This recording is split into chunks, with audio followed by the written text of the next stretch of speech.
Hi guys, welcome to the introduction to Git. So in this video we're going to be looking at Git and what you do with Git, who founded Git and stuff like that. Alright, let's go. Can you see this face? Does it look familiar to you? His name is Linus Torvalds. He invented Git. Do you know that? Well, he's also the founder of Linux, the operating system, the open source project, similar to like Windows or Mac OS. So basically the operating system that runs your computer. So Windows, if you're working with Windows, that was the Windows operating system. But if you're in Linux, then this guy introduced the first open source project that have been developed over time. So what is open source? Open source is basically just saying that a project that was developed in collaboration with other people, right? So when they develop the software, they've opened it up so you can have access to the source code and build on top of it, right? So that's why it's the open source project. For a closed project, you don't have access to the source code or the files that were used to build that project. All right, so that's why this is open source, because you have access to the original code that was written to build the software. Git as well is similar. So what is Git? Git allows us to keep track of changes in your files or in our files into your code, right? And so imagine we add a line of code, delete multiple lines. Git can track the entire history of your project from the beginning to your current position, making it easy to go back to your previous versions and correct mistakes if something is not working. So I'm going to break that down, right? So basically, think about it like you're working on a website. So let's say you're working on your HTML website right now, or you're building a simple website, and then you're writing your code on Visual Studio Code, right? And then as you're writing your code, you're changing files, like you're changing something. So let's say you started with H1 and you say, okay, I want my heading to be H1. But then along the line, you decided that you don't want your heading to be H1. You want it to be H3, right?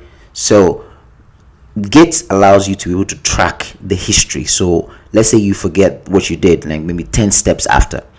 With Git, you can go back to your previous version. You can say, oh, okay, what did I do when I started my Visual Studio Code? Like when I opened my Visual Studio Code, did I change from H1 to H2 or H2 to H3? Like what did I do, right? So Git allows you to be able to track it, so you don't have to guess it, right? It keeps a memory log of the things that you're doing. So it's almost like a snapshot, like it's taking a snapshot of everything you're doing, and you can go back and revert to previous versions of your code or the things that you're writing. So basically that's what Git is. And people have said that Git is for only smart people, right? And it's for it makes you feel less intelligent. That used to be the case, but not anymore. Right now anyone can write with Git. Git also allows you and makes it possible for people to collaborate on projects, right? And make sure that all the files that you're collaborating on are in sync. The idea is that you can have people in different locations, right? So imagine you have 5 people working on a website, or 1,000 people working on an open source project from different countries. So one person is in India, one is in Ghana, some people are in Nigeria.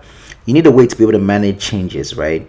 And keep track of what people are doing and updating the code changes. So let's say somebody's writing the heading in India, somebody else is working on the forms or the list in Ghana or Nigeria, and somebody else is working on how this works in Canada. You need a way to be able to track what people are doing, and you need a way to be able to track the code and what people are doing. So Git allows that to be possible for you to be able to track the changes in your code, right?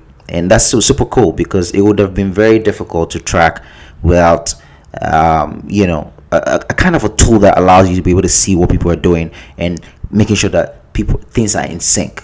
So if I write a heading, I don't want to have clashes in code. You can be able to manipulate and manage code using Git.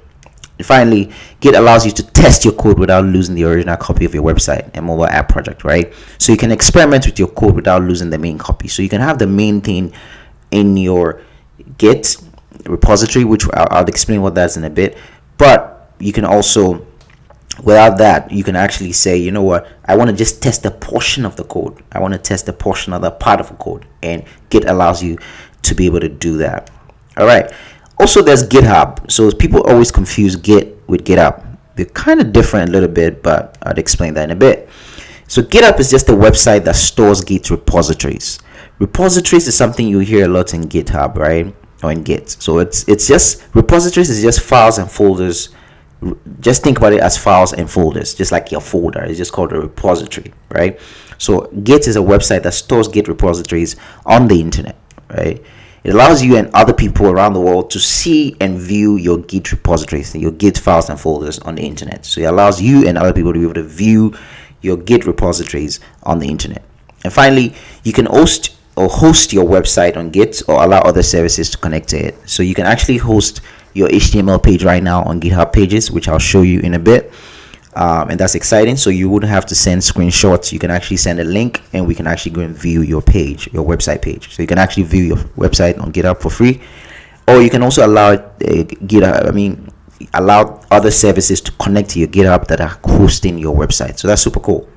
All right. So basically, that's a brief overview of what Git is. We're going to go into writing the code and kind of installing Git and going through GitHub, websites and stuff like that in the next video. All right, guys, I'll see you in the next video.